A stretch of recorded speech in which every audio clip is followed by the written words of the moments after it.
Hello বন্ধুরা, তোমরা সবাই কেমন আছো? আশা করি ভালো আছো। আমি আজকে চলে আসলাম আলু বাড়ি। আলু পচে দিয়েছি।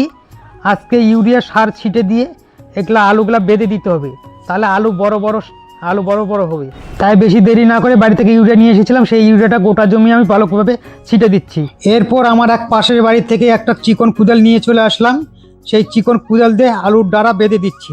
এটা মোটা কুদাল দিয়ে ডাঁড়া করলে ডেনটা মোটা হয়ে যাবে, ডাঁড়াটা চিকন হয়ে যাবে, তাই জন্য চিকন কুদাল দিয়ে বেঁধে দিচ্ছি। ডাঁড়া বাঁধার নিয়ম একবার ডান দিকে মাটি দিতে হবে, একবার বাঁ দিকে দিতে হবে। এইভাবে দিলে একবারে ড্রেন ডাঁড়া হয়ে যাবে। মেন ডাঁড়াটা করার পর মেন ডাঁড়া এবার করে নিচ্ছি।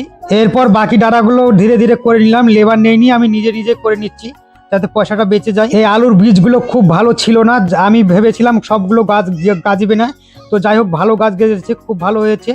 এবার আলুটা কেমন হবে সেটাই দেখার। আমার আলু গাছের ডাঁড়া বাঁধা কমপ্লিট, দেখতেই পাচ্ছ বন্ধুরা। এখন যাব বাড়ি, কিছুটা পরিমাণ ইউরিয়া বেঁচে গেছে, সেই ইউরিয়াটা বাড়িতে নিয়ে চলে যাব। বেশি করে ইউরিয়া দিব না, যার লাগবে তাই দিয়েছি। Tata, bye bye.